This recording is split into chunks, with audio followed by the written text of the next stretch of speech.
Welcome, Gillian, to the 29ers Unscripted, another episode. This one's quite a special one for me because it's about AI. Everyone's talking about AI right now and really want to focus on why human creativity matters more than ever in this AI era. Okay. Really, I think that's important to talk about how we become involved and what's the outcomes of this.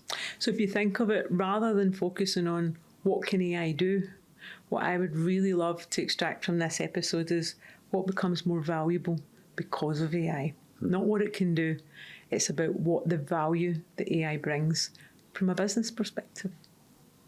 Yeah, 100%. Yep, you good with that? So you've got some questions. I am prepared. So I want to, first of all, Kev, let's just really jump into this. When you think of being in the creative industries, you've been in the creative industries a little bit longer than me, because when you started, I was in finance. We just worked out it's 40 years. Yeah, 40 years. 1986. And yet 1986, you think, that's not that long ago. And then you realise it's 2026. Yeah. So it's 40 years we've been in the creative industries. I'm just behind you because I started in the creative industries when I started to work with you in 1998. So I'm 30 years in the creative industries. You're 40 years in the creative industries. Okay. I'm proud of it. Yeah, absolutely. Right, so let's get started. First of all, let's start big.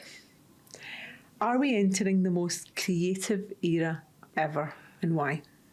100%, and it's actually something that just puts a smile to my face. It makes me really excited, and I think that's generally where I've been for 40 years. Everything that comes and becomes new, whether it's technology and design, just genuinely gets me excited. But I think now we need to really redefine creative, like the bottleneck from execution to judgment.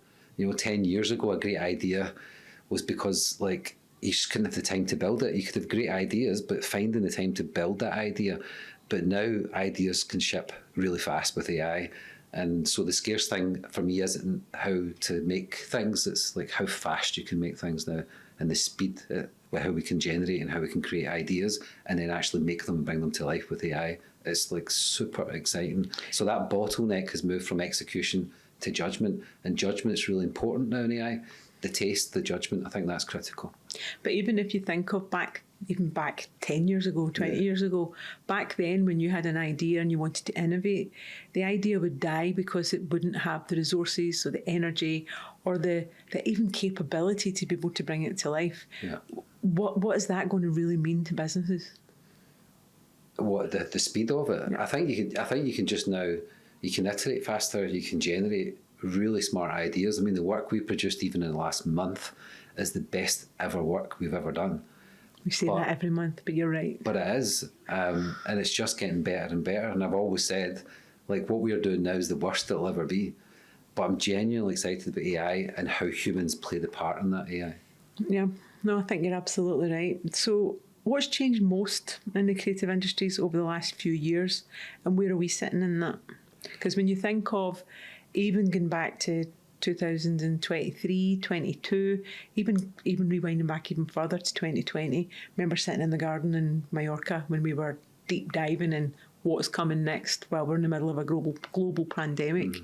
Let's make that in context to what's changed in the creative industries and where are we sitting in that evolution as a company, 29. Well, I think, we're probably going to say this a few times, but I think speed is the number one thing that's changed.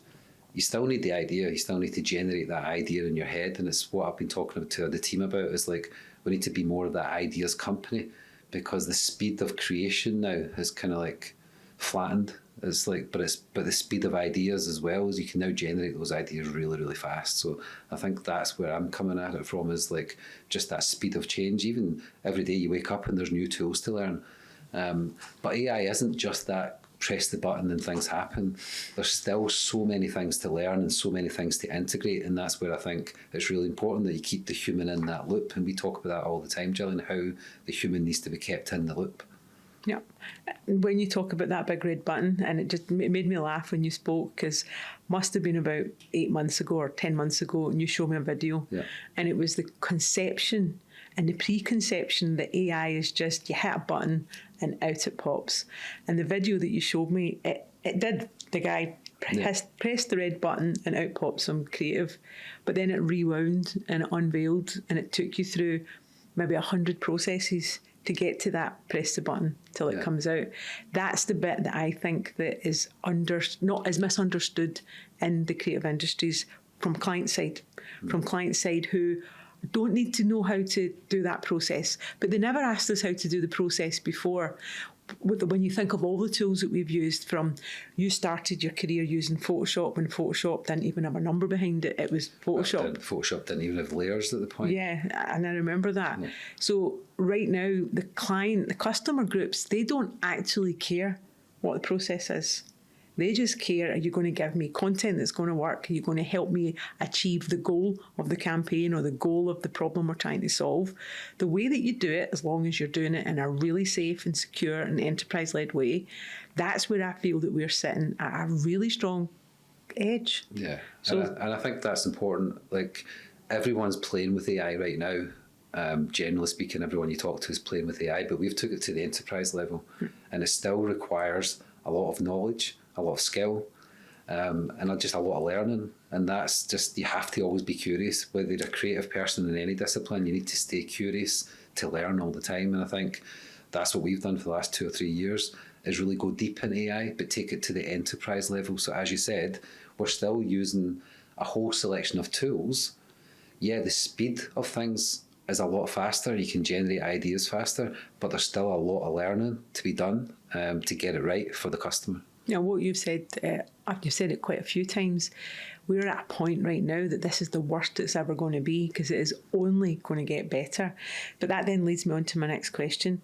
What do you think people are getting wrong right now about AI? And I want to give you a little bit of context where I feel about this question.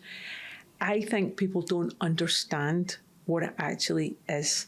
I don't think people are understanding what its capabilities are, and I don't think people are understanding the actual shift that it's making, not just in the creative industries, but every industry. And I've been in multiple meetings in the last probably 2-3 weeks, particularly where AI is a hot subject, whether that's, you know, in recruitment and finance and banking. It is a hot subject. And some of the people that I've been having conversations with are really senior people who have got no idea of what's coming. No idea. And that, in one breath, terrifies me, but also lets me see the opportunity that we've got as an agency to stay relevant, and an opportunity that we've got to educate our customers, because that's something that we've always done, is make complex simple. So we're just using artificial intelligence in a contextual way, not to replace this quality of creativity that we bring, but to enhance the speed of that. So where do you think people are getting it wrong? I think you use the word replace. People see sometimes this as a replacement, but we see it as a collaboration tool. It really is a collaboration tool for us, AI. And the model, whatever model you're using, or a combination of AI models, it finishes like your sentence, but it still has to start somewhere. And I think that's the thing that you talked about, is like what's misunderstood. You still need a strategy, a clear strategy. Just because you can do things faster doesn't mean it's better, unless you've got a clear strategy. So making complex simple. So it's very important that us, the humans, are at the start of that process to come up with a clear strategy, a creative strategy for the customer, and then use those collaboration tools.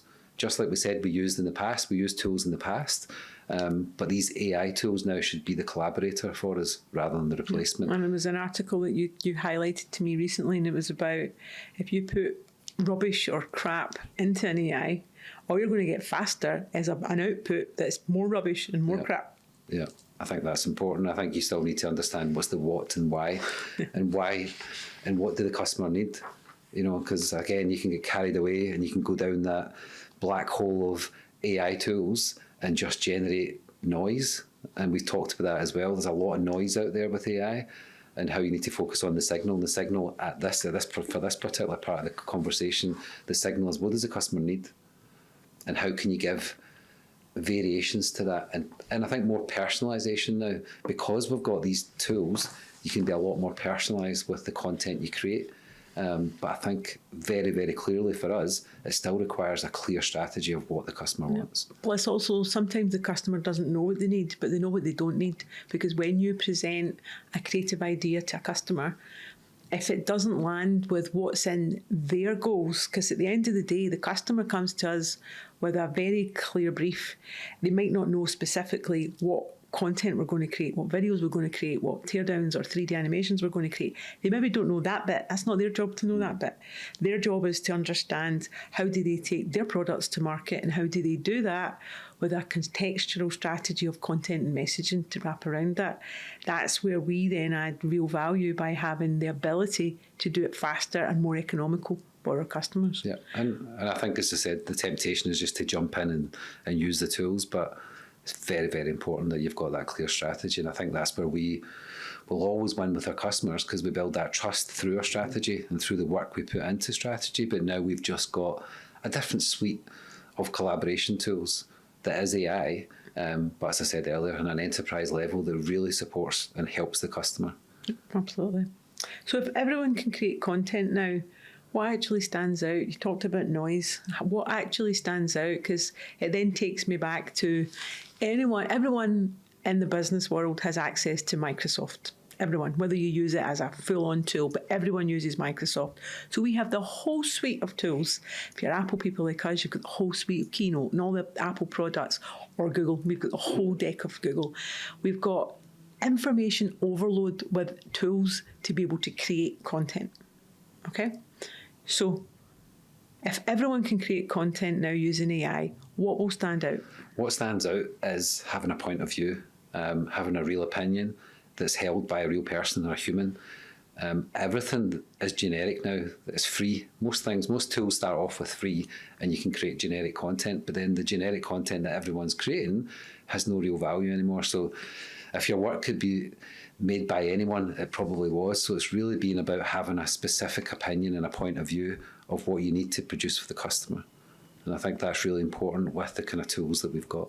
But see, if you think of even in the last maybe 6 years, maybe even shorter than that, the influencer market. The influencer market hit really at a point where an industry was emerging, but it emerged so fast and overnight that we have the YouTubers and the influencers that have came into the market and made a ton of money because they've now created a new market. You don't need actors, you don't need celebrities.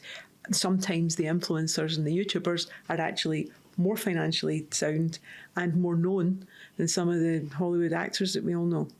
So when you think of right now, what is AI doing to that market? Because that has emerged within the last 5-6 years. Where do you see that? And I know this is a question that we hadn't really planned, but where do you see that? Because you think... See what specifically? Right, so what is AI going to do to the influencer market? I don't think even just... Yeah, that's one lead question about influencer market, but I think it's just going to disrupt every market, every single market. And I think that's our job, is to make sure that allow it to disrupt us, but be there with that disruption. We talked about blue ocean strategy, red ocean strategy, and the red ocean is where everyone's currently at, and everyone's trying to basically just cut everyone from a cost point of view and a creative point of view. So trying to put your business in that blue ocean, so it's thinking ahead. So I think it's just a worldwide disruption in the creative industries across every part of it is happening. And sometimes it will sneak up on us, and sometimes it just lands. And I think it's part of our job is to make sure it doesn't sneak up on us. So every single day we're trying to learn new tools and new ways of working that benefit our customer, because that's our end goal, is everything we do has to benefit our customer. And if that's using AI tools or traditional tools, it's irrelevant to the customer. They just need to make sure that we continually to build that trust and allow that disruption to happen. But the most important thing is to be part of that disruption, be part of that wave, be part of that blue ocean thinking. But if you go back to what you said at the start of this conversation, it was about speed. So when you think back to the 40 years ago when we started our career, the speed of change in an industry was years. When an industry was evolving and it was changing, it would take years to mature. It would take years to develop into something. Then that years started to become shorter, and it started to become like 6 months to be able to come up with an idea and then develop that idea. And a project would maybe go through a cycle of 36 months to get it into a market. A whole sector of influencer and content creation, boom, emerged. And all those individuals are now at risk because all that content that was created by a human has now in some respects, is capable of being replaced by AI. So that as fast as that industry has evolved, that industry could disappear. Yeah. So you're absolutely spot on that all industries are going to be touched. Some will be completely flattened and some will evolve, and roles will evolve. Even right now, we're on a recruitment drive right now. And even when you look at the roles that I'm writing job descriptions for, didn't exist even 7 months ago. So it's the speed of change. It's the speed of change in every industry, in every shape or form. So if you think of what's going to become more valuable for a company of like 29, we're a Scottish company headquartered here in Scotland. We work internationally with global clients. We're in a very fortunate position that we've had a whole breadth of experience working inside corporate organisations, but as an agile boutique company. Where's the value proposition that we can take to these customers who have the breadth and knowledge and the most innovative solutions in the world? Yeah. It is such a privilege to work with these customers. But what can we give them that's valuable? Well, it's just that I talked about it earlier. It's understanding the signal is more important than the noise, because everyone is getting consumed with the volume of types of content, types of applications that's out there. And then in that world of infinite content, the strategy behind what you're making has to be locked in before you make anything. And I've touched on that, but it has to be completely locked in. And that's what we do. We've always done that. So although we talk about disruption, the thought process of how we operate in our business is not being disrupted. It's the execution of it that's being disrupted. So, if we, the creators who win aren't the ones that's producing the most. They're the ones that know exactly why the piece exists and why you're building it. And we're just using different tools to do that. So I think that's, again, reiterating that point, that it's really, really important that we focus on building the things that matter most to our customers. Because you can build things faster, an infinite amount of pieces of content, it could just become, as I say, a complete noise to the customer. So we cut through that and we give the customer exactly what they want.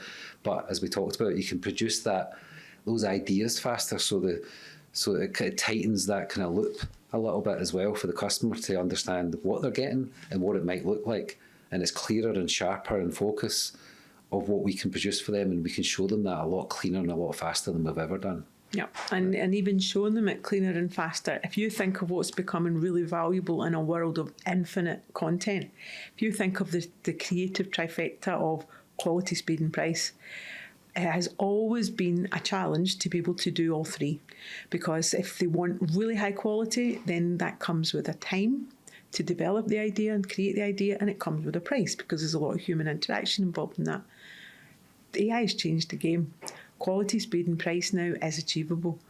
And there is so many agencies, and I was in a panel recently where we talked about our companies, agencies, passing that value back to the client. And the overall consensus is no. Agencies are holding that value and holding that price. But why? That quality, speed and price, if you can reduce the cost where companies are trying to improve their margin, if you can enhance the quality and deliver it faster, surely agencies should be taking that approach. Deliver it faster and better. I think from a creative side, it's as I said earlier, it's the best work we've ever produced, but it's also the fastest we've ever produced. But to make things at speed, you need to understand what you're doing. And I think that goes back to the red button thing again. Like, there's a whole learning curve here. And that learning curve, as you touched on earlier, used to be months or years. Now you have to create that, learn the curve in a matter of days to then implement it. So even when you go back, not 40 years, but maybe 20, when we were invited to Google I.O. To present our kind of slide deck, and Google were always the company who just constantly shipped to the customer, because that's how they learned and how they got feedback. So it's the same kind of thing now. We're producing a lot more content, a lot more faster, but it means we can get it to the customer faster, as I said a minute ago, so it can tighten the loop of feedback and we can make things faster. But to do that, you still need a full understanding of how AI operates. You come from an engineering background in your family. You like to reverse engineer how things actually work. I like to almost just see what they make. So that combination is, we're always looking at, as I said, the strategy of what we're producing for the customer and the value add and the ROI, because I think at the end of the day, a customer just doesn't want more content. They want to make sure it's going to work for them. So the return on investment is really important. And that's even more measurable now with the tools that we're using. 100%. And even when you think of the way that you and I interact with each other, and I've joked about this recently, where we talked about in our early days when we were 29 years old and we started our business, I would sell it, you would make it. I would go out to the market with ideas and I would go and meet with business people. Had never ran a business before. My parents ran a business, so I was grown up with the business DNA in me, but I'd never ran a business. But I would go out and meet with customers and establish, well, what problems do you have? They would tell me about their problems, and then my creative brain would innovate, well, what if we could do this? And then you and I would sell that idea, and you and I would work together, and you would then come up with, how do we actually create that? And we were building things back in 1998 that were so innovative back then. Imagine if we were able to have had AI at the start of our business career. For example, you talked about when we launched Moviecom, that platform that was a real passion of mine when we started that company. We spent 4.5 years with that brilliant idea. We took it and we had the opportunity to take it into Google, and we talked to YouTube about it. And we spent 4.5 years from idea to go to market. If we were coming up with an idea, I'm not saying we're doing that because that bus is past, but if we had an idea to do something like that now, you could do that in 4 weeks. Yeah, probably even faster. And I think... No, but from an idea to actually shipped and go to market and win a client, you could do it in 4 weeks. Yeah, or less. But 4 weeks, I think it's a whole different business model for ideas now.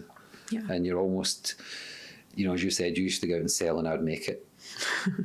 But my job is not about making things anymore. It's almost like the directing things. And to direct things, like direct creativity, you're directing creativity using the AI tools. So the AI tools are your agents, are your creative agents. So to be able to create that type of content or those type of apps that we did in the past, you need to be more of the director now within the creative industry. So, and then direct the AI tools and what to make. But it's also good to understand how things are made. Because I think that helps the communication, because obviously with AI tools, you need to still communicate to them. Now you can communicate through your voice or through typing, so it's very important that you're very clear, even as a creative person now, you're very clear in the brief that you're trying to give the tool. But I think even when you think of, just as a small analogy, when you first started your career, when you were on a drawing board, you were using Letraset, so you know font and how to manipulate and manage a font, how it was constructed from its actual engineering baseline. Whereas nowadays, a font is just something you pick from a drop-down menu, and if you don't like it, you just change it. You don't really care if you like it or you don't like it. So when you think of the learning journey that we've had the opportunity to be on, to have went through all these just evolutions of search and social and Web3 and now the convergence of technologies and disruptions, how do you think that the market, how do you think the young generation are going to cope with this coming into this field? I think, do you know what? I actually think they'll cope better because, again, it's your environment. If you're growing up in the right environment as a young person, you're around people who are learning AI or doing things, you don't know any different. I feel it's an advantage that you said, like, I understand the structure of a font and why it's there and the story of that font. And it then blends into why I create something, is because I always think there needs to be a story behind it. Because when you go and try and pitch to a customer, you don't just show them the work. You have to frame up why you've done it. You have to tell them the story of why this piece exists. So I think that's the part that I think the younger generation maybe need to reframe as maybe storytelling. I think technology-wise, they know nothing different. Like, they didn't, nowadays they grew up with internet. So I think it's natural for them to, again, if they're around the right people, to want to learn and always learn. And then always have, again, our generation had a fear of failure, especially in Scotland. You weren't allowed to fail. If you failed, you should just give up and then do something different. Where our culture was born from was in America. If you fail, it's almost like a badge of honour. It's like, well, they failed 5 times, so they're most likely to get it right the 6th. Whereas in Scotland, if you failed once, just go and do something else, change a career. So I think younger people are more into, like, well, it didn't work, so I'll try something else, and just constantly change until they find the thing that works. So I think technology-wise, they'll glide through it, the transition, where I think the focus for them has to be is how do you tell the story? How do you make that story come alive with what you've done? And so I think storytelling is going to be more important moving forward, because the tools, let's be honest, the tools are getting easier to use. As I said earlier, there's a learning curve, but once you break through that, you can generate at speed.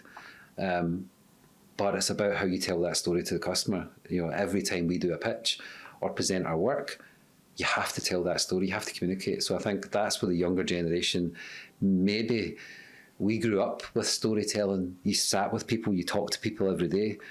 There's probably less face-to-face communication with the younger generation in a work environment, because probably most of them work remote. So when then they're having to do that presentation, I think that's probably the skill I think that will be more important moving forward, is storytelling. And the human interaction, I think that's where the younger generation might have a slight disadvantage. They will have lots of huge benefits and bigger advantages because of the fearlessness of being young and thinking, you know, I can just, when you're young, you can mess it up. You've got loads of years to fix it. But I think AI can create most things, but it can't create the original story. There's a human part to that.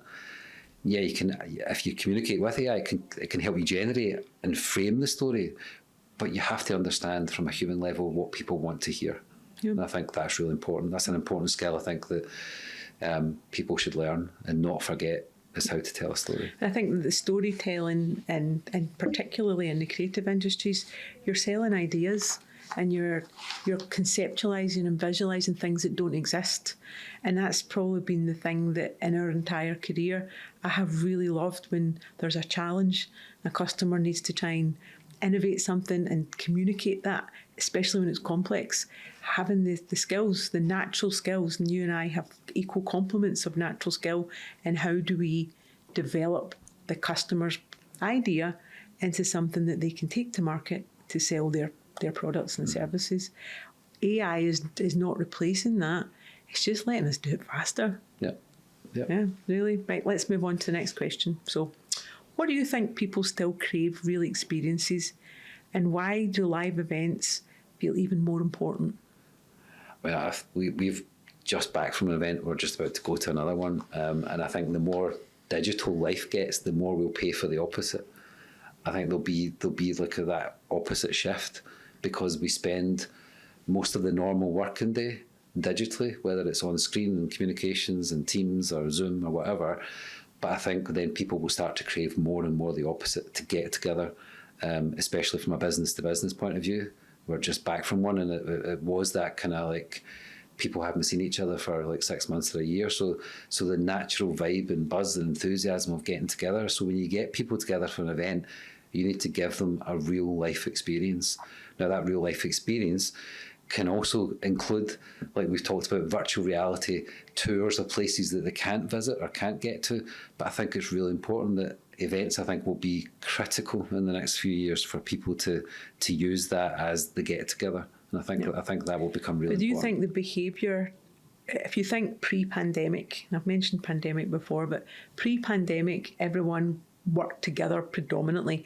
A lot of global organisations that were a bit decentralised had people work remote, and that was quite a common thing before the pandemic. But the whole of the world had to go into that remote environment, and the whole of the world had to change their behaviours literally overnight.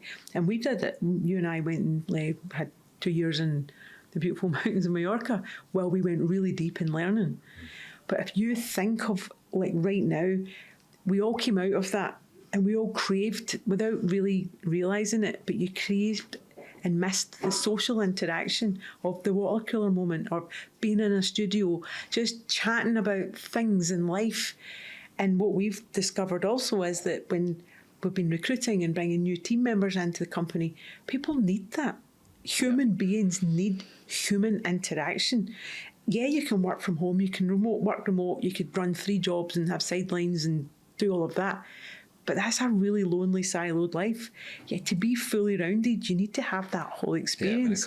But and in the context of AI, what AI will do is it will give everyone back so much time, so that when you are at work or with friends and you're doing human things, all the crap that you don't like to do, tasks that are like mind-numbing tasks, send it to the AI. Well, I think any task will become automated. Yeah. If it's something, a task for me tends to be something you repeat.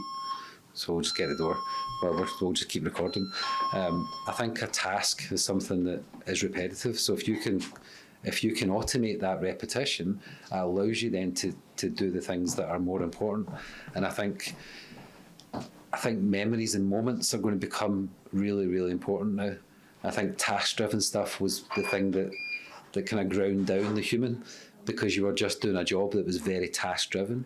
But I think what we're looking for now is those memories and those moments, and those come to life at events or being in an office together. As you said, we can all work remotely and do the task remotely. But what being together creates is the memories and moments and the creativity. And whether that's in an office or at an event, I think that's really important. Yeah. And you think of, from a business perspective, and clients who all go to expos, symposiums, congress, we help our customers be on the stage. We help our customers to shine.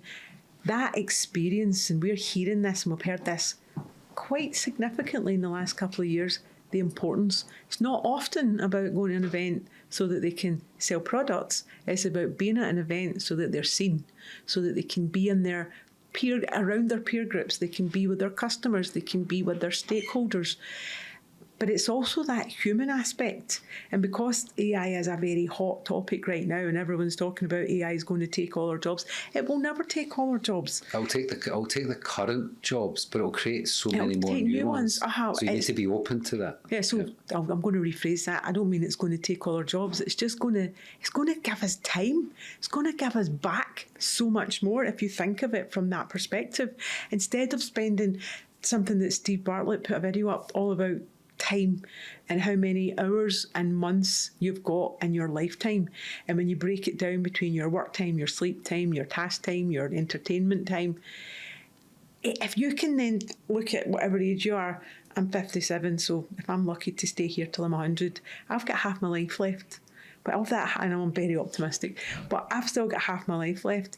Do I want half my life to be doing tasks that I absolutely hate doing? Absolutely not. So if I can find a way to process my own life, that all the things that I hate doing can get done by AI, that gives me time to travel and innovate and create. Yeah, well, I think that's the thing. All we want to do is convert what AI can do to allow you more time, to allow you to spend more time, for talking from a business point of view, to allow you more time with your customer. Mm-hmm. I think what we always focus on as well is how do we spend more time with our customer. We're going out next week to New York to spend time with our customer. And that brings an element of trust and connection with the customer. And I think that's really important, because that's the number one asset for me is obviously time. And in a business sense, the number one asset in a business sense is building trust.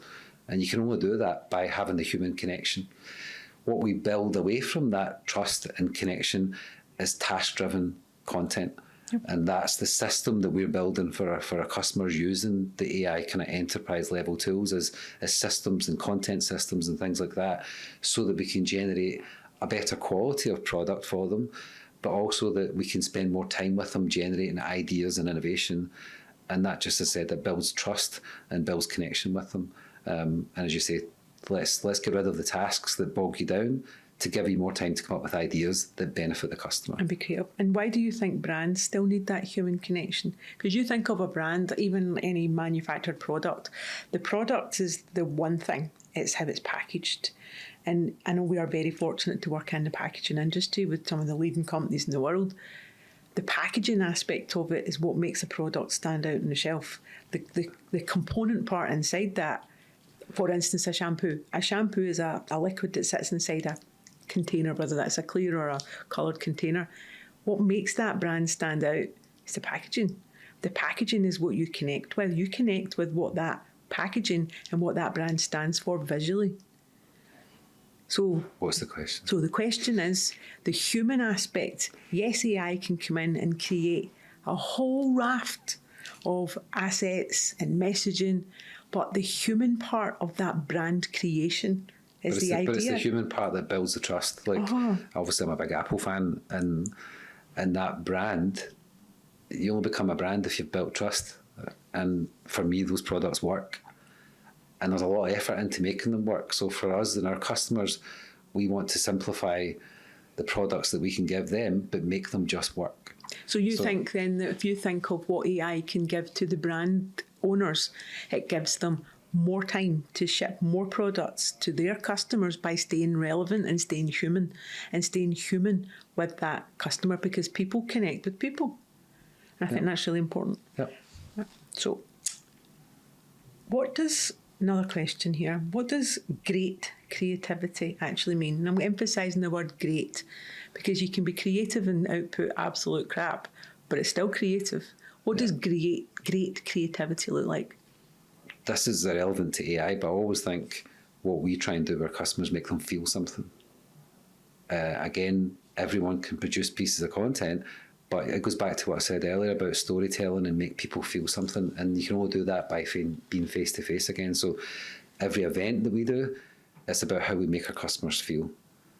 And that's just the customer experience part of our business. We've talked about that in previous podcasts about customer experience, and that's still the thing I think that we have to keep focused on our business, is the customer experience. You just take that into any part of your own personal life without realising you judge things on the experience you have. Yeah. Not what you eat or what you buy, but the experience you might get from that, going to the restaurant or the product you buy. What experience does it give you? If it makes you feel something, you'll buy it again. Yeah, because even if you go for dinner and you have a terrible meal, but the restaurant are really great at fixing the problem, you'll still go back.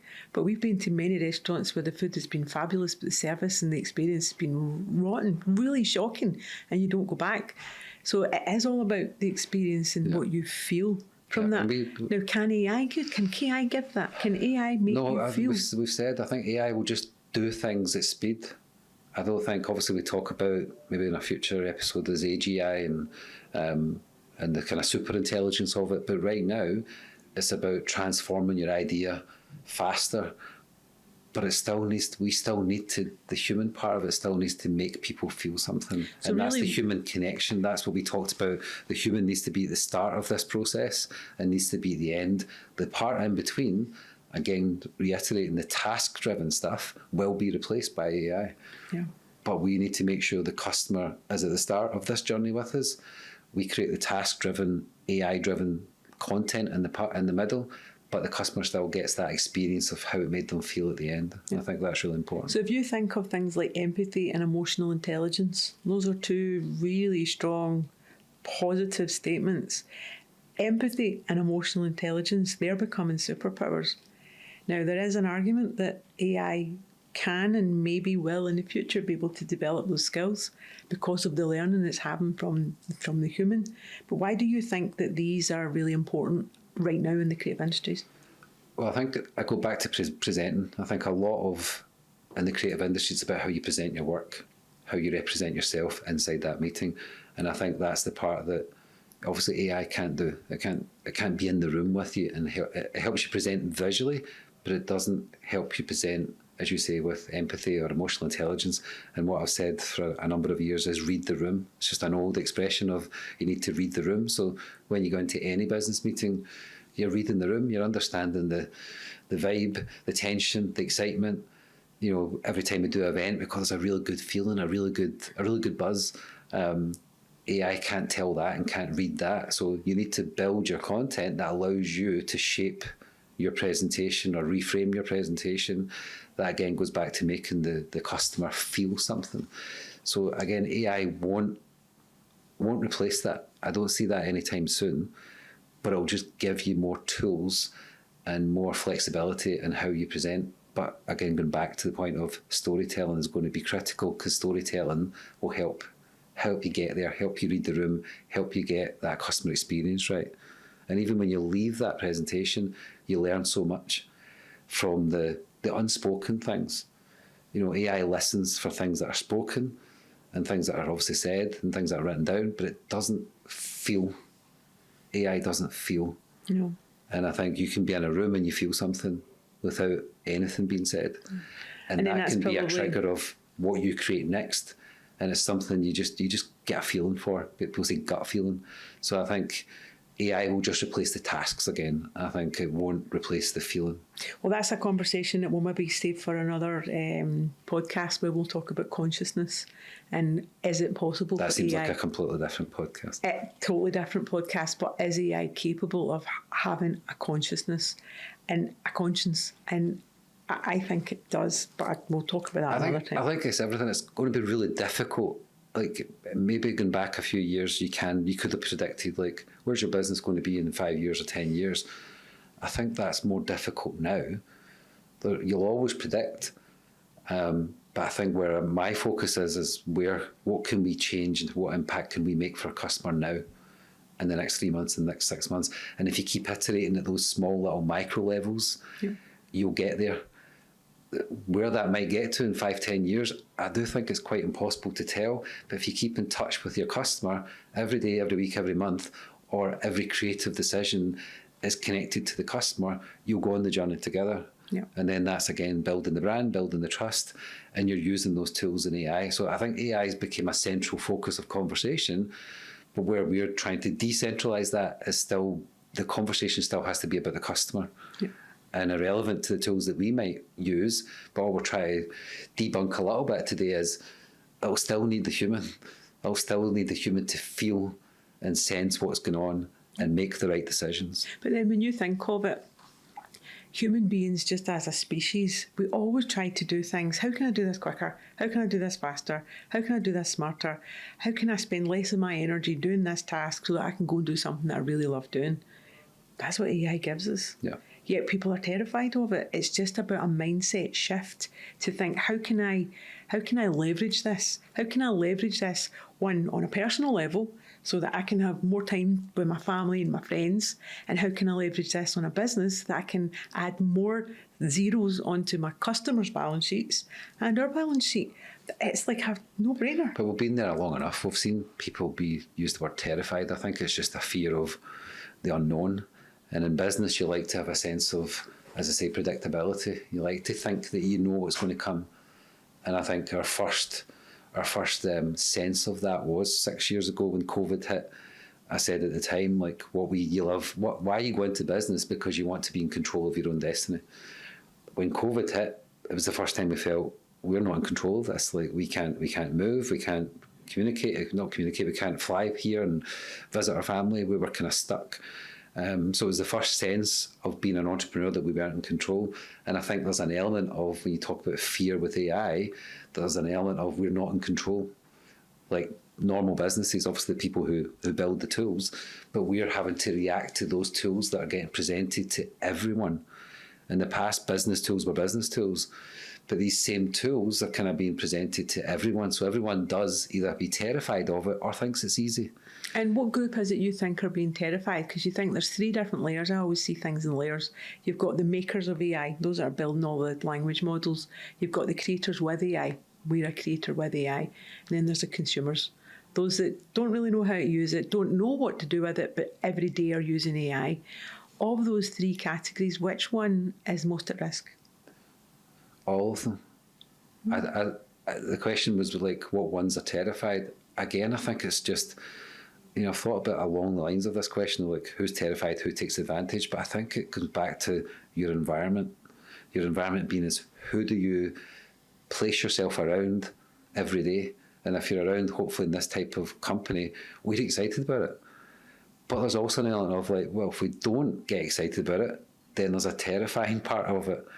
So we're trying to outweigh our excitement without being terrified. But if we just then went out the door of like we're terrified, it would just breed that across the company. Whereas right now, I'm genuinely excited about it. But is there an element of like, well, is that going back to we don't know what's going to happen in the next 5-10 years? But if we keep iterating along that path, we'll keep moving along with it. And obviously, ultimately, to support our customers. So I think it's just whether it's AI or anything, it's like growing up. It's your environment and where you grow up is how you. I'm older now, so you look back and think, where did I learn this or that trait? or that little response, and how do I react to a situation? It's because of your family life, who you were supported with, who was the positive vibe in your house and who was the negative. That's the same in business. So for me, it's not a category thing. It's just we're excited about it. There'll equally be people who are terrified about it. But the only way to change that is to change your environment, change who's your supporting team. And if you want to be positive about it and be part of that future, then come join 29 Studios. But because we're excited about it, but there always has to be an element of like, we need to be careful. We need to not get complacent. No. And I think that's the curiosity that's always pushed us forward in business is we're never complacent, we're curious. And I think that applies to AI right now as well. So I want to jump on to talk about younger creatives, the youth that's coming forward. But one observation as you were talking there, history repeats itself. Yeah, and patterns. Do you remember, it constantly does, it's patterns. Now, let's rewind back to when you were in your first job, starting the creative industries 40 years ago. And you single-handedly converted that entire organisation that you were working with from the drawing boards to computer. And I remember you ordered the first Mac system for Avery Dennison, Cumbernauld. And it was like £80,000. It was like, I'll catch because I remember the number specifically. It was £72,000 worth of Mac. No, just because it just sticks in my head. And that story just briefly was like, I was just the young guy in the office and everyone was traditional drawing boards. And I was like, you need to go Mac, because we were starting to get little discs through from big ESO and all these technology was happening, technology was changing. And no one knew what to do with the disc. But my point was that your boss at the time was taking your artwork, your discs, and putting them in the bin because he was fearful that you were going to bring a technology into the company that would make him redundant, and to not stop relevant. him putting them in the bin, I then went and took a bank loan out and bought myself my first Apple Mac and took it home. And I took those discs home and made all that content for the business. And you then went and spoke to the bigger bosses and told them what was happening. And then you helped that company go through change. And at that point, that was 32 years ago, because Caitlin was 1 year old and we had a baby and she was putting paper clips in the drive. Yeah, but I think the point is like the fear thing. There's always going to be people who are fearful. And if that's the vibe they're going to give off in that environment, then they need to leave. Yep. And that was the transition I then took, was I can't be around these people. I'd worked with them for a few years on the drawing boards. They were a good few years older than me, so they were fearful of change. But I couldn't be part of that because I was excited for the change, and that change was computer, desktop kind of generation work. Which the creative industries back then were up in arms about. We can't bring desktop publishing in, it's going to take all our jobs. Yeah. And look what it did. Well, it did take their jobs because they transitioned their jobs. Yeah, but it took their jobs because they never wanted to learn it. They were fearful. So I would say the moral of that would be is lose the fear and embrace it. If you want to be part of it and you want to be part of this next wave, you need to learn it. You just need to learn it. It's just a new way of learning. Right now I'm having to rewire the creative brain and how we build things.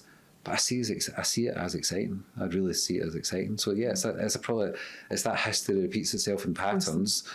And if I hadn't changed, if I had just stayed in my lane, I probably wouldn't be doing what I'm doing now. But at that point, I was like, no, I need to do it. And we spoke and was like, let's go take a bank loan, buy a computer, and take that risk.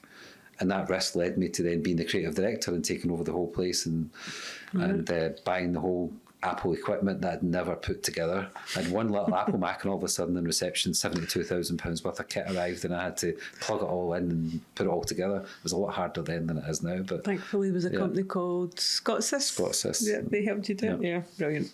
Right, going then on to a few more questions. What skills would you recommend that young creatives focus on right now? Kind of touched on it earlier, but for the sake of clarity, I think taste, judgement, and communication. I think they said that if they're young and around the right environment, they'll learn faster than everyone. Because I have to rewire and rethink and stop doing what I used to do and do it the new way. They'll just do it the new way. But I think the most important thing that needs to be learned is taste. Because everyone can create things now, but you need to know what's right. You need to know the judgment. You need to know what you're looking for. How do you get that skill? Is that the actual secret sauce, the golden nugget inside a creative mind, is having that taste? Because if you're not creative and can you develop that skill? That's a big question. I've always had a creative element from a graphics point of view. Everyone's creative. I think everyone's got a level of creativity, but it's how deep you want to go with that. Again, I think as I brought up as a creative designer, but I then went deep into that learning period about fonts and everything. So I didn't understand that naturally.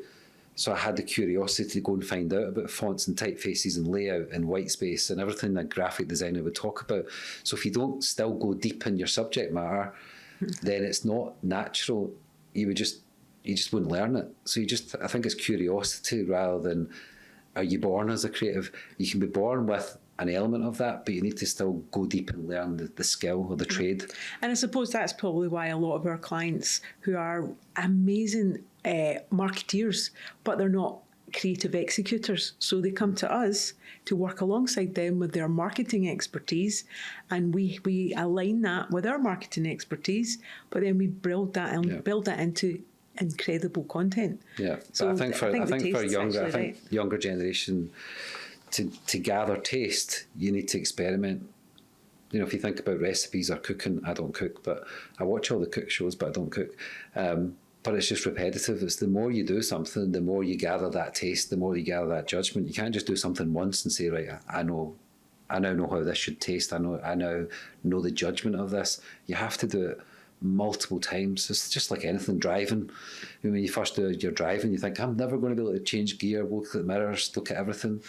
But the more you do it, the more natural it becomes. So I think that's how you build that creative spark, is by constantly tasting, by judging, and then communications we talked about. Like, it's going to be more and more critical that you learn a form of communication, how to convert that knowledge to the customer is all through communication. So I've got a few other questions. There's a few here that we've already kind of covered, but what excites you most about the future of creativity? Not even just creative industries, but the future of creativity. And that's in the context to we can now create things in a different way. What excites you most? I think there isn't one thing. There's probably just, again, going back to my own personal development. I always love to learn. I'm always looking at ways I can be better. And as we say, I think the tools are becoming... There's a vast amount of tools out there that help me become better. So again, the curiosity for me of just how do I become better? How do I then implement that into our company? And then how does the customer get the benefit of it? So that thread excites me. And obviously what we do here is make content, all forms of content. But it's now about how can we make content at scale for a customer? How can we personalise that content more for the customer's customer? And then how can it become so accurate in its measurement for the benefit of the customer, the ROI of that? So these are the things that are now starting to try to work out. How do we, and we're currently doing it, how do we build that content system for our customers? Yeah. Not just a piece of content. How can we generate a content system for them that makes it easier for them to understand what they need? And then when they do get it from us, how they can implement it and what's the benefit to their end customer. So I think that excites me. Obviously, the layer underneath that is just constant learning how we take advantage using these tools. How do we create that blue ocean strategy for ourselves, for our team, and for our customers? So just always stay curious and always learn. I think that's I absolutely agree with you. And I think that what excites me most about the future of creativity is the way that the mind has now got a different opportunity how you can construct a creative idea. Whereas before, and even up until the last year, you had a methodology of how you would get an idea from your head to a deliverable that you can send to a customer. That's changed. Well, so many times do you say, it's in my head, I can see it. But now you can bring it out. It's so clear. And I so think concise. even you and I working together for 30 years together, I have never been able to be as hands-on the actual tools as you have been. I've always been in my head, creative strategy, big ideas, but I didn't have the ability. I did have the ability, I just didn't have the interest to learn those tools. didn't have an interest. I learned Photoshop when it was Photoshop pre-number 1 and 2 and so on and so forth, and before layers, and I just wasn't my thing. Wasn't interested in learning that. I wasn't interested in how you implement the creativity. I was interested in coming up with the ideas. The ideas part is what really interested me. But right now, for me, and you mentioned it earlier, from an engineering point of view, that's changed. The formation of creativity has changed because of AI. That's amazing. I am so excited about this. And I think that the future of creativity is going to be so much faster. AI is a gift. It has given us time. You're only here for a small amount of time. So if you can plug AI in to do the stuff that you don't want to do, that is the most creative output from AI is time. Good. So that's a great one. So, and finally, what will never change, no matter how advanced technology becomes, what will never change, in your opinion? What will never change? A good idea. I think I've said it for the last couple of years since we started talking about AI, is like, AI will allow us more time to generate more ideas, whereas the time you used to use in the studio was to make those products, but we're spending less time making them and spend more time thinking and coming up with ideas. So I think ideas will still be the thing that everyone focuses on. Like, what's the best idea?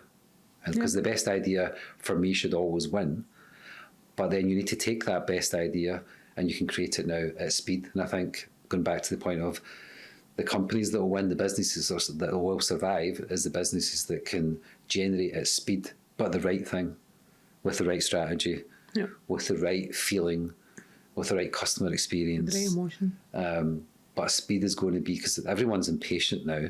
Like, we all got a level of impatience, when we all first started our careers. Like, there was a lot more patience in the world with what we do. But people want things now faster. Everywhere you go, you want it faster. You get impatient if things are not delivered at speed in your personal life. So for us, it's about delivering at speed for our customers. But to do that, it still needs to be the right idea. Otherwise, as we said, it just becomes noise. So Lots of noise at speed. It's really then making sure that signal that we give to our customer is the right one. So I think that the good idea is still rare. It's still hard to recognise. I think that's the skill still. Because people can learn AI. If you put in the time, like everything, you'll learn it. But it's still rare to recognise what's a good idea. And I think that still goes back to the DNA of who you are as a company, is generating ideas for your customers. Yeah. And building ideas. I remember, I think it's in one of the books you've got, it was one of your early videos that you told us about, and it was Steve Jobs. And I think he was in one of his retreats, so it might have been a video, and you showed me it. And he said in the room, I'll paraphrase it because I've not got it exactly, but it was something like, everything in this room that we are here today looking at exists because one day in the past, someone had an idea to create a microphone that does podcasts, a glass, a pen. Someone had an idea to create that. And that was like way before AI came into the mix. So when you think of the genius moments that people have, and to be able to be around people, and we've been very fortunate in our career to, rub shoulders with some of the most amazing people and the most innovative people. And I'm looking, as you're talking, at all the books that you've got behind that you've read, and all the brains and communications and conversations that we've had. And then what's going through my head is the genius moment. That's human. That's human creativity. The world exists today because everything of those was made with humans. creativity. So AI didn't just come about. It's made by us. We're making this tool. Yeah. Not us, but humans are making this. So everything's created and generated by a human, and it's our chance to do something different for our customers now. And it's to not be fearful, but to obviously be very mindful that we have to make sure that everything's safe and secure. We're following governance. We're being very mindful from an enterprise point of view, but we're only following the same protocols that we would do before AI, because we are always very mindful that when customers entrust us with highly confidential information, that we respect that and we don't share that. That's just a saying, just a go-to protocol in any business. So I think that just to wrap up on the session today, it's been really insightful, some of the conversations that even the conversations we have off camera, we don't know when to stop. We just constantly talk about how can we stay relevant, how can we add value, how can we give our customers more, and how can we help the next generation of young creatives come into this market, be fearless, and really enjoy being part of an industry that creates. Well, and that's what AI, I think, is going to help us. Well, for me, just sum it up is like we talked about time today and how time's your number one asset, how trust, how customer experience, how all of that. We've talked in the past about work-life balance. But if you were to bring all that together and mash it all together, the only way you win and do all that in the best possible way is, and it is the thing we use, is love what you do. Got to love what you do. Because you spend so much time in this type of environment, you spend so much time thinking about what's next and thinking what tools and how you create new products for customers. But you have to genuinely, I think more now, like in the past you could do a job, you go home, and that was it. But right now, if you want to succeed in your career, whatever that career might be, you have to love what you do. Because there's so much time now you have to put in. It's actually, ironically, AI can give you back time, but when it gives you back time, if you love what you're doing, you'll use that time to come up with more ideas. So you need to physically switch off. Yeah, but switch off to what? To go and renovate your house. I'm just meaning to just generate, like for us, it's always about what's next. Yeah. Now that what next tends to be aligned to where our business is going. But obviously that ultimately benefits personally. But I think for everyone else, it's like, try your best to find something that you actually love what you're doing, whatever that is. Because there's a niche now in everything. Yeah. You know, with the world we're living in, you can be successful in whatever it is you love what you're doing because you spend so much time in that area. So for me, this is what we do. And I think we'll always do it because we love what we do. And we've just got timing because the door's going again. And we're done. So we'll Thank you, Kevin. That was really, really good. Really enjoyed that. And we'll probably continue this conversation. Could. We'll leave it there.